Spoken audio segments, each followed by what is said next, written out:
Welcome to the Next Level Human podcast. As a human, you have a job to do.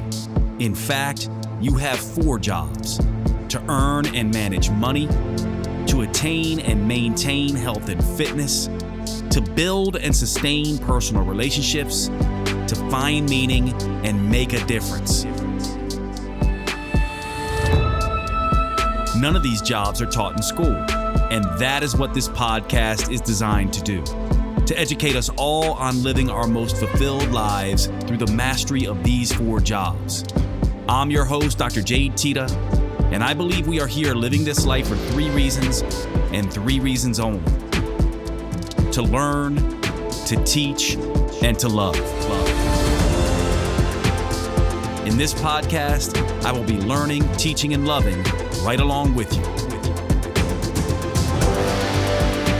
I'm grateful to have your company. Here's to our next level.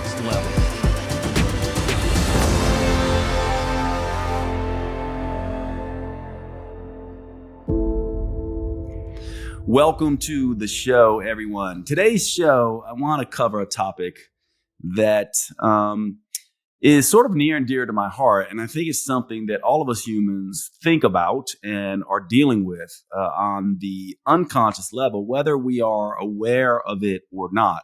And this is this idea of who we are becoming, or our future selves. And this idea of how do we become our best selves. Now, obviously, this is the Next Level Human podcast. And so built into the name of Next Level Human, my Next Level Human work, the Next Level Human company, is really about this idea of, personal transcendence, personal growth, becoming our best selves. And from my perspective, we don't have a whole lot of understanding of what this person is.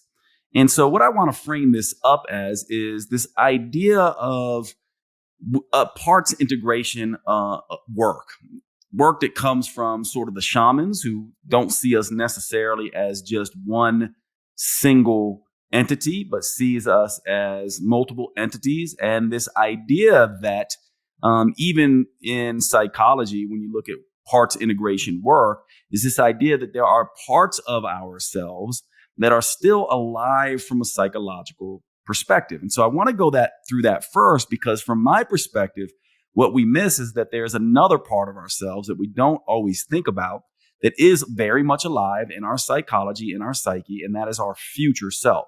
So let's talk about some of the selves that psychology oftentimes talk about. So you probably heard this idea of the little child self and being in dialogue with, let's say, the wounded child, or being in dialogue with the rejected adolescent or the rejected teen, or being in dialogue with our adult self, the betrayed adult self, or the regretful adult self.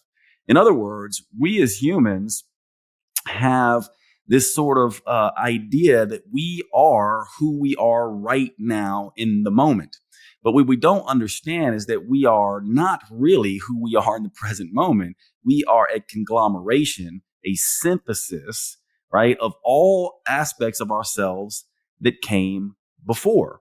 And we oftentimes don't think about ourselves this way, because as we go from, let's say, our childhood years from 0 to 10 years old, let's say, to our teenage years from sort of 10 to 20 years old, and then our early sort of adulthood, our 20s, and then our 30s and our 40s. And as we grow, we have different aspects of ourselves. I mean, let's just think back for a little while. Let's just go back to your teenage self, your 18-year-old self, your 20-year-old self, and think about the passions, your personality, the different aspects of yourself, especially if you are now in your 30s, 40s, 50s, and ask yourself, how much of that are you the same? And I would argue that most of us probably would like to say, hey, I used to be this way, and now I'm this way, which says we've essentially grown. And I oftentimes talk about this idea that the kind of life we probably want to live as next level humans is not lives that I've always wanted to, but lives of I've used to. So in other words, in the future, we don't want to be someone that's like, oh my God, I always wanted to do that and I didn't. I always wanted to be this and I didn't. I always wanted to have this experience, but I never did.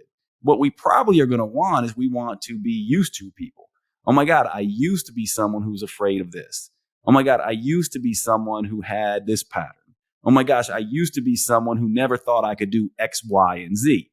And the idea is growth built into that, right? Like someone who goes, I always wanted to, um, that speaks to the fact that fears, failures, situations kept them from doing that. People who say, I used to, are people who essentially worked and grew and achieved certain things and were in this sort of growth sort of mindset. Now, from my perspective, when we talk about the future self, we can't really talk about this future self without understanding this sort of parts aspect of us, that there's a younger part of us that has wounds, that speaks to us, that has a personality. There's a teenage part of us that speaks to us, that has wounds, that has a personality, that has strengths, that is in dialogue with us, whether we want to believe that or not. And that also there is this future self that we should be in dialogue with, but we oftentimes aren't. And so let's unpack this idea a little bit. So first of all, think about our subconscious mind. I talk a lot about the idea of seed stories. Now, what do I mean by seed stories? These are stories that we write in our subconscious when we are younger, usually between the ages of 0 to 10 years old. We write a lot of these things because we are mostly unconscious between the ages of 0 to 6. And we're, especially when we're very young, we're just a big ball of sensations and things happen and we can't always explain them logically. So we make decisions around these things. Now, our child self is usually a self that is concerned with or writing stories about safety and security.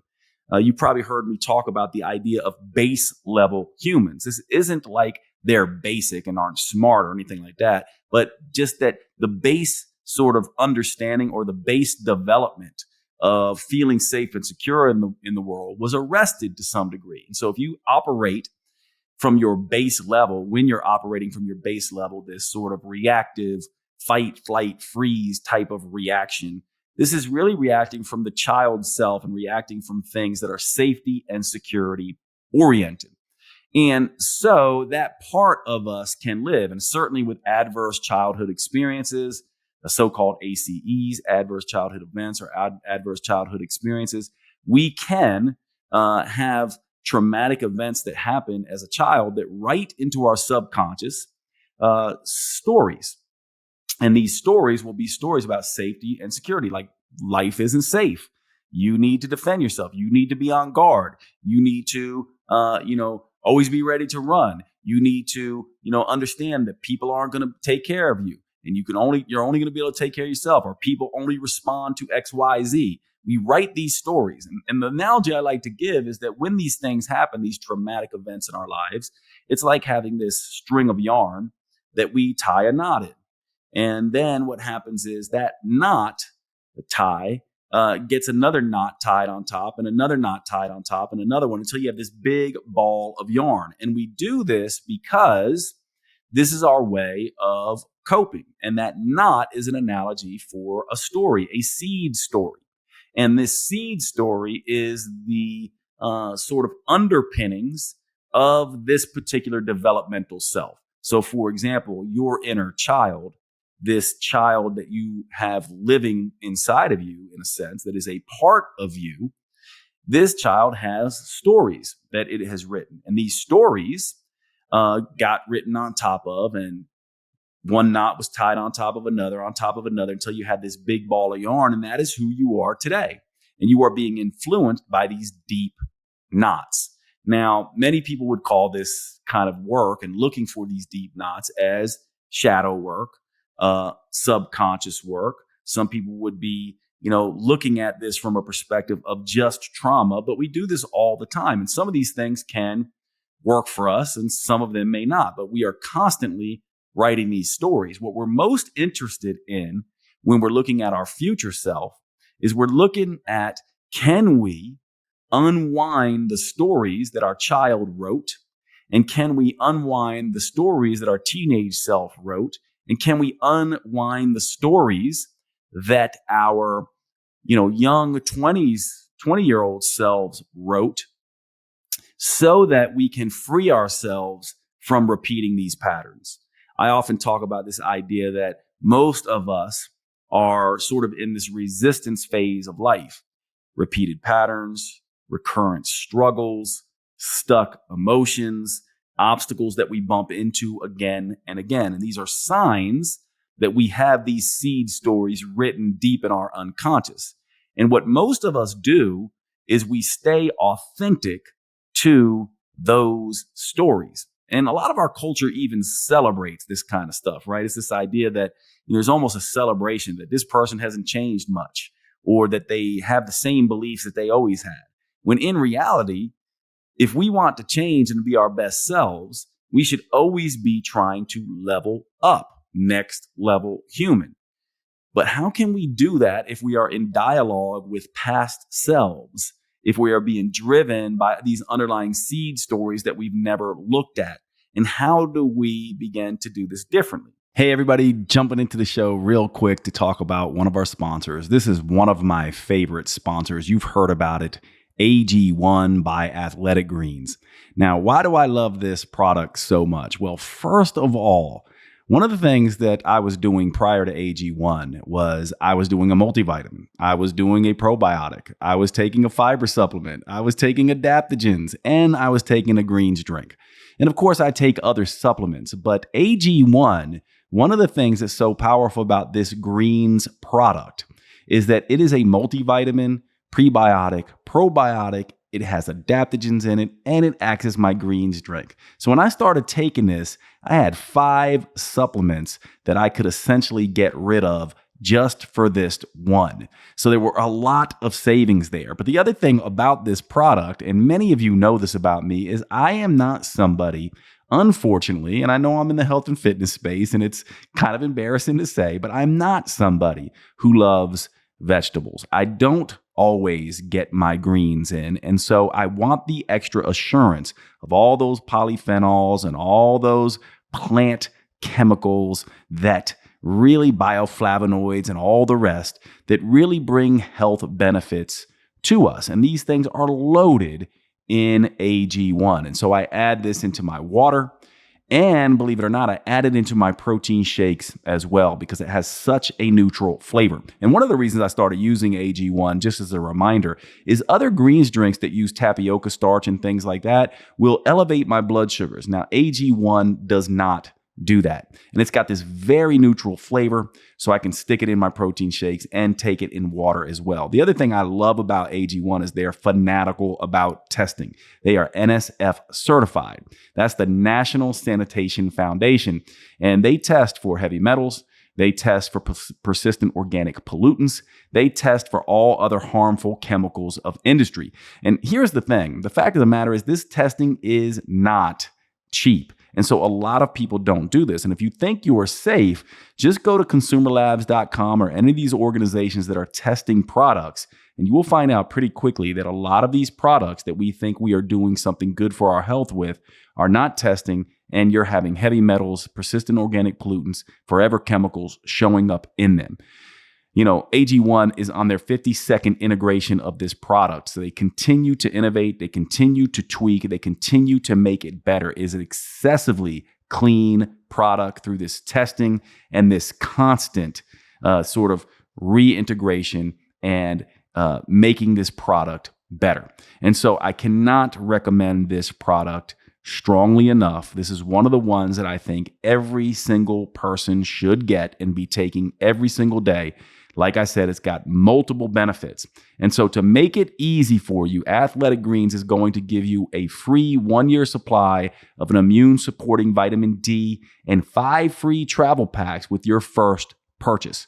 All you have to do is visit athleticgreens.com/next level. Again, that is athleticgreens.com/next level to take ownership over your health and pick up the ultimate daily nutritional insurance.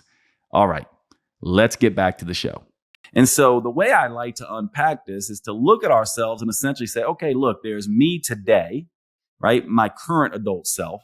And then there's my past adult selves. And then there's my teenage/adolescent self. And there's my little child self. And what I'm going to do is I'm going to look at the patterns in my life, the ones that recur again and again, the ones that repeat, the struggles that come up again and again, the obstacles that seem to present themselves to me again. And these usually show up, by the way, inside of our 4 jobs. So we'll see these repeated patterns, recurrent obstacles, stuck emotions, struggles that happen again and again and again. We'll usually see these in 4 areas. We'll see them in sort of our finance and career. We'll see them in our health and fitness. We'll see them in our personal relationships and romance. And we'll see them in our feelings of mattering and making a difference, purpose and meaning in these 4 jobs. And the idea is then, if we're seeing repeated patterns, recurrent obstacles, stuck emotions, from my perspective, what this is essentially saying is you are identifying with and being authentic to a past self and a past story. In other words, your present self is being influenced to such a degree by your past history and the stories you wrote about what life is like that you're unable to get in touch with any possible future reality to be better.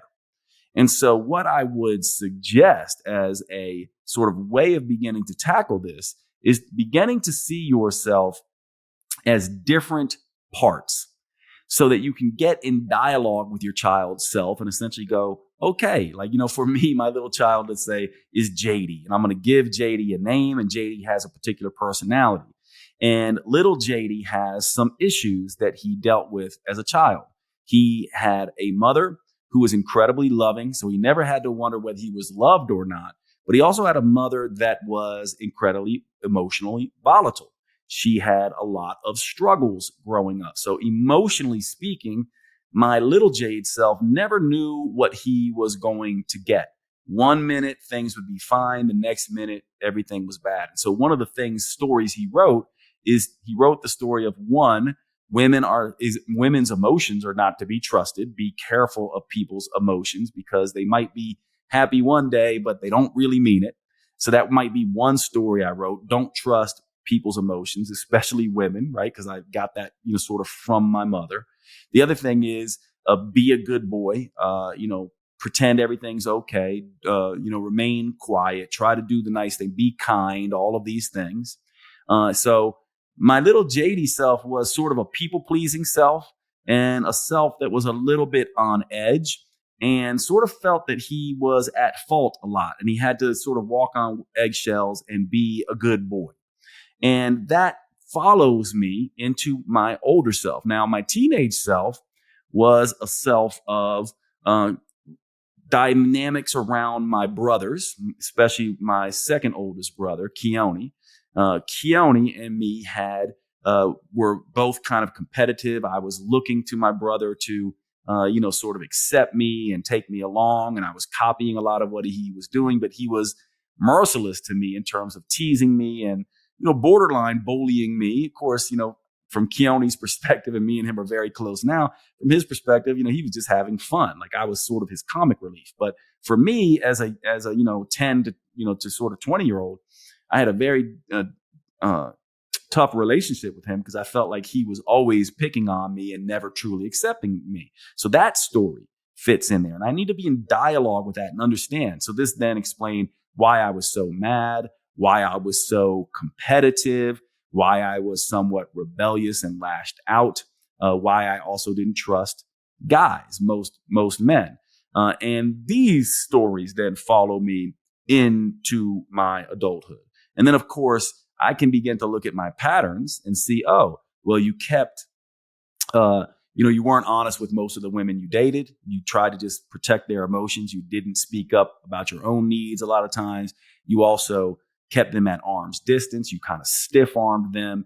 All of this can go back to that dialogue of my child self feeling somewhat unsafe and not secure with my mother's dynamics. Now, of course, this is not about blaming anybody or anything like that. And it's not even about reality, right? This may or may not have been the case, in reality. However, my perception, my little Jade saw it this way. It's the story that he wrote. For example, I oftentimes laugh when I look at my family background. I had I was one of four, and I was the youngest. So the oldest was my older brother, Chemo.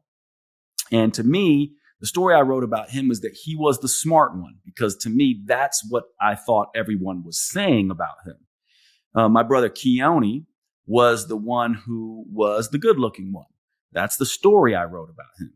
And my sister Jody was the kind one, the supportive one, because that's the story I wrote about her. Now, if you talk to my family, they might have written different stories, or they may not see it that way. But this is the way little Jade saw this, which then left me as a young boy to try to figure out what my part in the family was. And so I adopted the tough guy athlete. So I was the athlete, and I played into that role. What I didn't realize until much later in studying psychology is that was a story that I told myself. All of that was a perceptual story, whether true or not. And that part of myself I carried. Now, here's what to think about as we start getting in dialogue with your future self.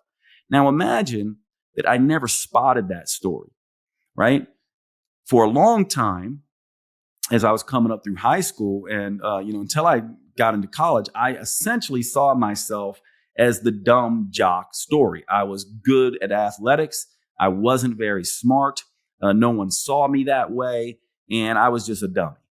And now imagine I rewrote that story, but I was lucky to, in a sense. And I rewrote that story because I just made a choice. I spotted it. And as a matter of fact, it was through some pretty painful things that happened to me. And I'll walk you through this really quickly because this is important as we start to dialogue with our future selves. And so this dumb jock, Jade, who was carrying his young child wounds and his teenage wounds with him in his senior year, I essentially got called into the office early in my senior year and was confronted with all of the days. I missed probably half my days of school my junior year. And I was starting to skip school again. As a matter of fact, I would skip school and then come back to football practice. Long story short, of course, the school calls my family, tells my mother and father what's going on. Now, my mother and father, funnily enough, stood up for me and essentially said, we're aware of Jade's absences. They actually weren't. But when I got home, my dad essentially sat me down and just said, look, my father has always been pretty amazing, but he was very honest. And he essentially said, look, I've got, you're my fourth kid. You're, in the most loving way possible, you're a fuck up. You're going to have to decide what you're going to be and what you're going to do. Now, the beautiful thing about my father is I believe in you, he said. I love you. But that doesn't make a difference. At some point, you're going to have to believe in you and you're going to have to do something different because this is not going to get you what you want. And so that was the first thing that happened. The other thing that happened was one of my teachers, also early on, to me, in hindsight, this seemed to have happened probably the same week, but who knows? It was pretty close back to back. So I got called to the office. They were telling me, we may not graduate you or whatever they were telling me. My dad, essentially calls me a loser, but he loves me and he believes me. Then this teacher, my high school English teacher, essentially tells me that I'm a loser. I'm never going to get into college. And all of these things at once happen. Now, you might say there's two ways you can go with this. And this is where I was lucky. And I think this is where having a loving family and brothers and sisters who actually did believe in me made a difference. At that point, I said, okay, I need to do something different. I can't be the dumb jock. Now, I didn't know if I was smart or not. But one of the weird things that happened, and this is going to go right into our future selves. This is long before I ever studied psychology. I just decided in a very strange way to make a very strong right-hand turn. And I did a couple things. First thing I did made things a lot worse. I quit the football team. Now, that was the only thing I was good at. So of course, no one was happy about that. And I don't even know why I did it, except some part of me, my future self, thought that this was the move I needed to make. I quit football. I started to dress differently and I started to read. Now, of course, at the time, I had never really picked up a book through school and I started reading muscle magazines and things like that. That's all I read. But I started to read different books at that point, and I started to read and pick up reading. And I decided that I was going to become something different, that I was going to be smart. I even went out and got glasses, started dressing more sharp, and got glasses. I didn't even wear glasses at the time, so I just got glasses without frames and started wearing glasses around school. It's time for one of our sponsors, and this sponsor is a very exciting one and a new one, Timeline Nutrition and their supplement, MitoPure. Now, if I was going to ask you what is the most important aspect of metabolism, the mitochondria would have to be tops on your list. The mitochondria are the little energy-producing factories inside every single one of your cells. They take the end products of the food we eat, they break them down into cellular ATP and provide energy for the entire metabolism. And these mitochondria, if they are healthy and acting appropriately, can keep us looking good, feeling good, living longer, and functioning better. However, when they are not at optimal function, when they are burning energy in a dirty fashion, when they are damaged, they actually speed cellular aging. They speed up the aging process. We end up suffering from things like fatigue. We end up having all manner of dysfunctions, including weight loss resistance and other issues around weight loss. The mitochondria are the most important elements for the metabolism to function optimally, lose weight, age appropriately, etc. In this compound, MitoPure, that Timeline Nutrition has developed, there is a product called urolithin A. Now, urolithin A is an interesting compound because it is a postbiotic. Now, what does that mean? A postbiotic is a compound that is made from the bacteria in the gut. And so when you eat things like pomegranates, strawberries, walnuts, things with polyphenols like this, they go into the digestive tract, your gut bacteria start working on them, and they can create compounds. Urolithin A is one compound that is in the MitoPure product. It comes from, naturally occurs in nature from this bacteria in our gut that break down the polyphenols from primarily foods like pomegranates, strawberries, etc. And it can increase mitophagy in mitochondria. So you might say, well, Jade, what is mitophagy? Mitophagy is the ability for mitochondria to repair and regenerate and recycle their proteins and to stay healthy and functional and de-age. When we can stimulate mitophagy, we can keep our mitochondria functioning efficiently. We can decrease aging. We can increase energy. We can improve our ability to lose weight, function optimally, and stave off diseases of aging. This is what Timeline Nutrition has done with their MitoPure product and the urolithin A that is in it. This is a very exciting area of research. We have not had the ability to support the mitochondria in the way that we do now with this particular product. You definitely are going to want to check this out. I've been taking the product for several months now. It is one of these products that I really, really strongly recommend. To get the product MitoPure, all you have to do is go to timelinenutrition.com/next level. timelinenutrition.com/next level. And let's get back to the show. Now, the funny thing about this is a little too late because this is my senior year. But all of a sudden, as I'm looking in the mirror and looking at my life, I'm no longer going to football practice. I'm dressing different. I look different, and I'm carrying around books, and I'm acting the part of this smart kid. And don't even ask me why I did this. And by the way, this really didn't go over well with anyone because at least people thought I was a good athlete. And I was sort of in this place. But what I was doing at the time is really interesting because I got in dialogue with my future Jade. And this is this idea of be it until you see it versus fake it till you make it. Fake it till you make it is not something I like because to me, fake it means when people are watching, you're doing the thing, and when people aren't watching, you're not. Be it means you just jump in full speed and you start playing this part. So I was being it. I wasn't faking because I wasn't, going and playing football or being the jock. I was actually reading the books. I was actually dressing different. I was actually intent on doing something different. I even started to look on how to study.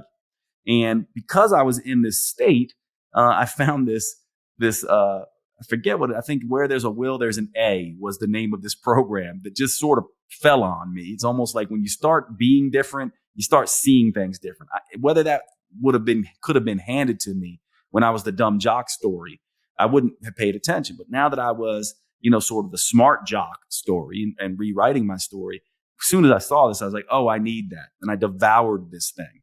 Now, what do you think happened? Now, all of a sudden, I'm in this place where there's this dumb jock story I've been living, and I've got this sort of child wound and this teen wound that fed into this dumb jock story. And now all of a sudden, I'm living and interacting completely different. I'm not this thing yet, but when I look in the mirror, I can see glimpses of a future Jade. And I started to just think of myself differently. One of the things that happened, though, that is always a setback is once you start to be it until you see it, doesn't mean the world automatically, sort of fixes things for you. In fact, it oftentimes tests you. And one of the tests I got was that all the schools and colleges I applied to turned me down except one. And it was basically the worst school in the state. People called it was called East Carolina University, ECU. People called it Easy U because they, essentially they let anyone in. I got waitlisted everywhere else. All my friends went to all their schools that they wanted to go to. I got waitlisted. I went to Easy U, ECU. And I forgive me for people who also went to East Carolina University, but back in this would have been late 90s, or I'm sorry, early 90s. I graduated high school in 92. This was the reputation of this university. And essentially, again, I could have seen this as oh, this is your past self. You're a dumb jock. You couldn't get into any colleges. But instead, I was more of the mindset of any college I get into, what am I going to do? I'm going to be a smart kid. I'm going to study. I had studied this thing. I knew how to study now. And I went away to school. And what I did was study. I went to the gym and I studied and I read. And I basically became this person who was just like I used to approach football, I approached studying that way. And I ended up making a straight A's. I was the first person in my family to do that my first semester. And this is where the be it turned into the see it. And all of a sudden I was like, oh my gosh, I actually am smart and I can do this. And all of that was possible because I became in dialogue with my future self. I started to be it until you see it. But in order for me to be it, I had to have a clear vision and intention of what I was going to be.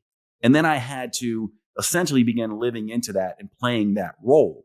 And what ends up happening here is instead, what most of us do most of the time when we're trying to change is we do not understand that we are different parts. So look, I still have that dumb jock in me. I still have that wounded child in me. I still have that angry teenager in me.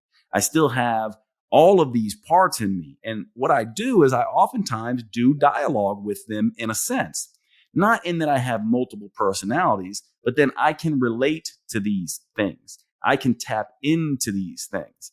But what I've also learned is that I also can be in dialogue with my future self, and I can be in dialogue with that Jade and be in conversation with that Jade and be in intentionality and clarity in what that Jade looks like. Now, the reason I'm having this discussion is because when we talk about our future selves and we talk about self-development, what most people will do is they'll essentially say, be in the present. And that's where you should live. And of course, a lot of philosophies talk about this too. But from my perspective, when you're looking at your future self, this is sort of the wrong way to do this, because the right way to do this is that the present moment is really where your creative sort of process comes from. There's no real such thing as the present. If you take away the past and you take away the future, there's no such thing as the present. So the present is absolutely dependent on the past and the future. And in a sense, these are like different dimensions in a sense, right? And perhaps the whole arrow of time for us humans is to illustrate this point that we are essentially, our present selves are essentially taking all the lessons from the past selves, and then from that place, taking all that information and all those lessons and essentially saying, what is my potential forward? And then being in dialogue with those people. So in a sense, what you're doing is when you're saying be authentic to yourself, what are you really saying here? Well, we don't want to be authentic to a past self. I don't want to be authentic to the wounded child and the authentic to the angry teenager and authentic to the dumb jock. I also don't want to be authentic to the current Jade because I'm trying to change. What I want to be is authentic to my next level best self. And being authentic to that person doesn't mean that I essentially take all my other parts, my current self, my past selves, and discard them. What it means is I integrate them. And this is the whole idea of getting trapped in our past or getting trapped in our present. In my contention, if you want to become something different, you can't just live in the present. You definitely can't live in the past. What you want to do is you want to create from the present so that you can live into the future. But in order to do that, you need to be in dialogue with what this future personality looks like in the same way you're going to be in dialogue with the little Jady self, my child self and my teen self and the different aspects of myself from the past. And what happens is as you begin to get in touch with this idea of this becoming your future self, you start to understand that really who you are is a work in progress. And this is a critical understanding to have because then what happens is you start to identify with the being and becoming rather than the beliefs and identities from your past. Think about it. How many of us go, I'm this way. I would never do that way. I like this. I don't like that. I've always been this. I've always been that. Well, those are sort of spells in a sense, right? We're convincing ourselves we're this. We're also telling ourselves that we don't want to change. And that is a form of dialogue with our current selves and our past selves that probably is not helping us in any meaningful way become the next level humans we want. And so what I'm trying to say here is that we must become in dialogue with all the parts of ourselves, but most importantly, the future part of ourselves. And the future part of ourselves is an integrated self. It's a self that takes all of the previous selves along with the current self and then projects out into the future that this is who I will be. Now, here's one of the things that people get hung up on. The future obviously is uncertain. What we have to understand is that we are co-creators. We are not creators, we are co-creators. What do I mean by that? What I mean is we have choice, but also life has choice. In other words, life happens. Some things are just out of our control, but other things are in our control. And we have to work with what life gives us and what life gave us in the past, right? So we have to work with the present circumstances. We have to work with what we've been giving in the past. And then we have to project out and realize that we can't control certain things and that our future self can never be completely exactly what we think. And so we can't say, I'm going to be X, Y, Z, and this, and that. What we have to say is, I want to feel this way, and I want to generally have this way of being in this life, right? And then we begin to live into that. And this is what I call the difference between directive intention versus collaborative intention. Directive intention for the future self says, I will be A, B, and C and X, Y, and Z by this time, by 3 years from now, right? I'm going to look this way, have $1 million, be lean, be healthy, have a beautiful partner, be deeply in my purpose and meaning and doing my work by this amount of time. And it's going to look exactly like this. Collaborative intention essentially says, I'm going to feel a particular way. I'm going to have these values. I am going to live into this idea of my 4 jobs where I will work, I will be healthy and fit and vital. And instead of seeing that, I will feel what that feels like. Same thing in my finances, same thing in my personal relationships. The difference though is I'm not saying I'm going to look exactly like this, or I'm going to have exactly this kind of money, or I'm going to have, a beautiful wife with brunette hair and green eyes or whatever it is, right? Instead, it's saying, I am going to work on becoming and being this in the moment, and I'll see where life gets me. What's going on, everybody? Jumping into the show really quick. It's time to cover a sponsor, and this is a new sponsor that I'm pretty excited about. Let me give you a little background on this. You may not know this about me, but back when I was in medical school, at naturopathic medical school, I actually was a consultant for one of the leading spas and skin therapy spas in Seattle, Washington. And one of my jobs there is that I was looking at research on all the things that were really good for skin. And back then, this was in the mid to late 90s. There was kind of not really much going on with skincare.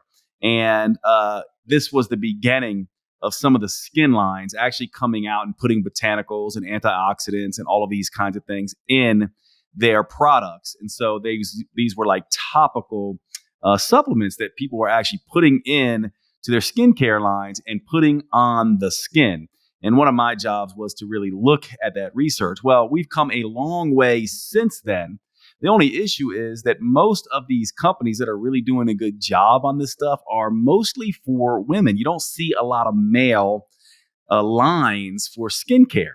The other thing about skincare that really kind of drives me nuts is you get these two types, right? You get these sort of skincare products that are for the masses that really have just a ton of icky stuff in them, compounds that you really do not want to be putting on your skin. And that's one, side of the equation. And the other side of the equation is these companies that are essentially putting nothing but natural agents on your skin, things like coconut oil and harsh clays and this kind of stuff that even though they're natural, they can be pretty occlusive for the skin and, cause some issues for the skin. And so this is why I'm excited about this particular sponsor. This sponsor is called Caldera Labs. They specialize in male skincare. And in my opinion, they get this right. They take the best of the natural compounds with the best of current science, and none of the toxic stuff goes in their particular products. And they are combining these products for men in particular. The other thing I love about Caldera Labs is they are actually doing their own testing. And so one of the studies that they have done that has been released is they took 50 some men, all between the ages of 35 and 65, and basically had them go through their major product line daily using their cleanser, their base layer moisturizer, and then their serum at night. And after 8 weeks, they looked at subjectively what the men thought of their skin. But they also used analyzing technology to analyze acne, wrinkles, color discoloration on the skin, etc. And what they found was an 89% improvement in radiance and luminosity in male skin, 87% improvement in fine lines and wrinkles, and more even skin tone in 85%. Now, in terms of the men actually liking what they saw, 96% reported that they felt their skin looked healthy, 91% said their skin was less dry, and 91% said they had smoother skin. Now, one of the things about this is not only is Caldera Labs using the best of natural agents and modern science, they are actually testing their stuff. So from my perspective, this is what we want. I have started using these products. I'm about 2 or 3 weeks in right now. I'm really liking what I am seeing. And this is why I have partnered with Caldera Labs for you men to have a good line of skincare. I laugh about this. A lot of my girlfriends and friends laugh about this, but I love facials. I love skincare. I love anything that has to do with, reducing the appearance of aging. I don't know, call me a little vain, but I think Caldera Labs is getting this right. And they have a special code for you for listeners of my podcast. You can go to calderalab.com, get 20% off their best products. Use the code JADE, or you can go to calderalab.com/Jade. And if you're asking me, hey, Jade, what should I get? Well, what I'm using right now is I'm using their base cleanser. That's the clean slate, the base moisturizer. And I use those in the morning. And then at night, I use the clean slate again. And then I use the serum, the good. I have pretty oily skin, so I use a couple drops of that. And one of the things I really like is they have this product called the Icon, which, let's face it, as we age, puffy eyes, bags under the eyes, those kinds of things. And so I'm really keen on this Icon. I've been using this in the morning and the night under my eyes for fine line, dark circles, and puffiness under the eyes. Go over to calderalab.com/Jade. Check out what they have to offer. Use the code Jade on checkout for 20% off. And definitely let me know what you think. And thank you so much to Caldera Lab for getting into the male skin care space. We've been needing you, and I'm happy you're here. Let's get back to the show. This is collaborative intention because it's essentially saying my future self is over here somewhere, but it's still kind of blurry. And I'm going to allow it to come in focus as I create from the present moment. And as I create with my past selves informing who I want to be. So in a very real sense, what I'm saying about the future self and getting in dialogue with the future self is that you're making a friend that you are essentially getting to know. That's what I mean by blurry. This friend, it's almost like this friend where you've texted with them, you've talked to them on the phone, you've sort of seen pictures of themselves, but they're from several years ago. You have a general idea of what they're like, but when you meet them for the first time, outside of the internet or the phone or texting, you get to really understand who they are. And then over time, they become more and more clear.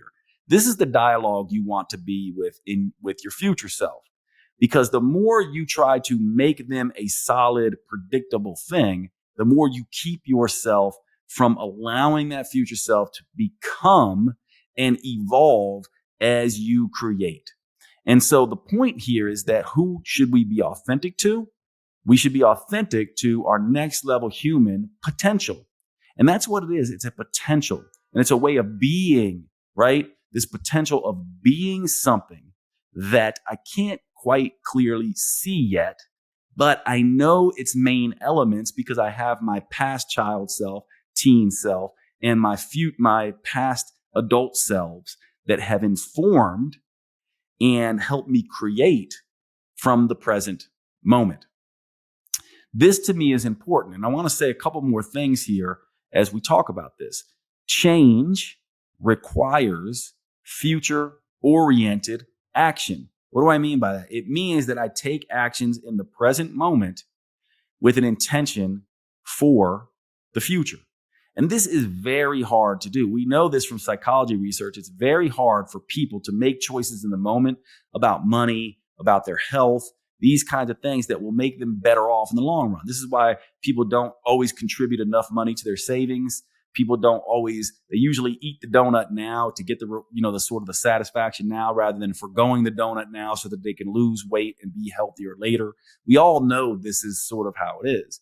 And part of what we do and part of the reason for that is that we don't focus on being in dialogue and becoming a friend with our future self. So from my perspective, one of the things I want to say about this is that to me, just as you dialogue with your past, and this is what most people do most of the time, this is why they stay in bitterness, they stay in regret, they stay in feelings of betrayal, they behave in the world a particular way. It's because they wrote stories about their past and they dialogue with those stories and those parts of themselves only. Instead, what you want to do is start writing stories about your future. What will it look like in general? And more important, so that you can be in collaborative intention, what will it feel like? How will I think, act, and feel? Which really is the definition of being. When you are in complete alignment between thinking, feeling, and acting, this is being. How can I be now in the present moment so that I can feel something in the future? And this brings us into this idea of manifestation, visualization, and sort of meditation. So usually when people think of meditation, they think of sitting down on the couch in lotus position and oming, right? And just focusing on your breath. This would be, sort of present focused meditation. What I'm saying is that you add a visualization component to this meditation. And this visualization component basically has you seeing your future self, but more importantly, feeling your future self. So you're looking forward and being in your visualization. It's like psychological dress rehearsal. And then on top of that, you go out and act it out. So let me give you an example. When I was rewriting the Dumb Jock story, I was looking towards my future smarter doctor self, right? I had decided right then, I'm going to go be a doctor. I don't care what anyone says. And what I began to do is I began to visualize that. I would just sit there and think about what I need to do and how it's going to be. And I would see myself reading books, like literally in my mind's eye. I would visualize myself reading books. I would visualize myself making A's on tests. I would visualize myself getting into college. I would visualize myself even not getting into college and then trying again the next year, eventually getting in, just simply not taking no for an answer. I also, when I woke up in the day and got dressed, I dressed like my future smart self. I put on glasses. I put on nicer clothes. I, stopped wearing gym clothes around, to school. I began to function differently. So it wasn't just that I was visualizing in, sort of this meditative state. It was also that I was doing this out in the world presently, acting as if I was already the thing, meaning I was being it until I could see it. And what I was doing and what that meant is that I was in deep dialogue with my future self. I was no longer in deep dialogue with my past behaviors. And this is the thing that I think people miss. What they are usually doing is they are in deep dialogue with their past selves and all the things that happened in the past. And that's informing who they're being in the present. Instead, what you want to do is get in deep dialogue with your future self and get in deep conversation and understand that so that that can begin to influence your present self. And this really is manifestation and visualization and all these things you hear about distilled down in a very simple way. Ultimately, if you have a clear intention and you can tap into what the emotion of that looks like and feels like, you now have, like a compass, this compass begins to start pointing due north towards your next level, best future human self. But how can you do that if you're in constant dialogue with your past? So this is what I want to focus on. And not only that, but if you're being authentic to your current self and saying, I'm done with my beliefs. My beliefs are my identity. I'll never believe anything differently. I eat this way. I think this way. I'm this political persuasion. I'm all these things and I'm not changing. That also is problematic. Instead of being authentic to your present self and your past self, you need to be authentic to your next level human potential. And in order to do that, you need to get into deep dialogue with your future self. And the way you do that is twofold. One, you begin to visualize what that looks like. Try it on as a dress rehearsal. This is like a meditative process. And second, you begin to think, feel, and act to the best of your ability in alignment with that future vision. And then you allow collaborative intention, your clear intention, your feeling about where you're heading, and life to bring you there. The way I like to think about this is imagine a river. This is a very Taoist way of looking at it. You're sitting on a river in a canoe, and the river is flowing in a particular direction. That is the direction of the future. That is the arrow of time. What a lot of people do when they're focusing on and more in dialogue with their past selves is they're turning that canoe around and trying to row upstream. And that becomes exhausting. And what happens is that oftentimes leads to the repeated patterns, recurrent obstacles, etc. You're not going to be able to do that long. So you're going to get worn out. You're going to run into a rock. You're going to be thrown or flipped over, and you're just going to get exhausted and then float downstream and not know where you are. And then you're going to try again. And you're going to fail again. And you're going to try again. And you're going to fail again. It just doesn't work. Now imagine that you instead, from the present moment, allow the river to pull you.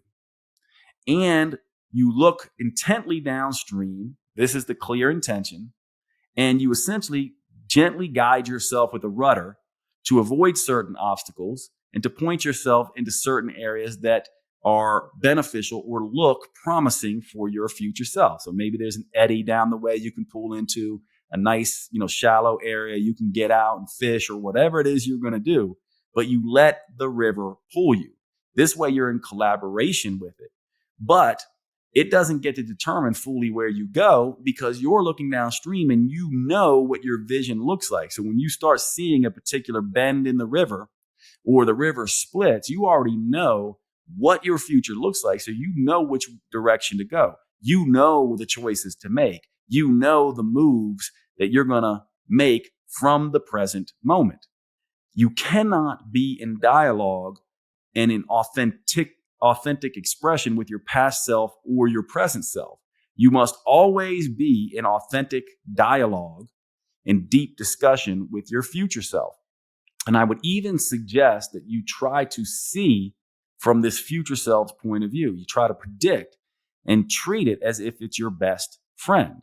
And in this way, you can be in dialogue with all your parts, but all of them should be in service of your future self. The little child self contributing to the lessons, contributing lessons that it learned. The teenage self contributing the lessons and understandings that it has. The different versions of your adult self contributing the lessons and the behaviors and the understandings and insights that it has. And all of that coming together in your present time to create your future self. So it's not that these other parts are discarded. In fact, they're integrated. Those lessons are integrated. And in fact, those lessons, those experiences, those insights of your past self hold all of the clues about who you should become. In other words, your past wounds, your suffering is a great source of meaning and understanding.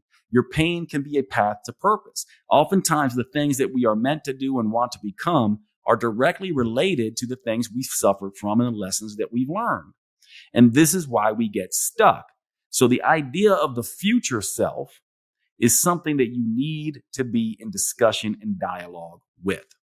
And so I'm going to end that discussion here, but I hope that makes sense and can begin to be something you can begin to anchor to as you work to your next level human self.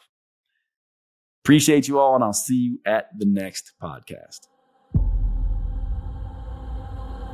You have been listening to the Next Level Human podcast with Dr. Jade Teta. If you enjoyed this episode, please make sure you subscribe and consider leaving a review. You make the biggest difference when you pass on your lessons and inspire others.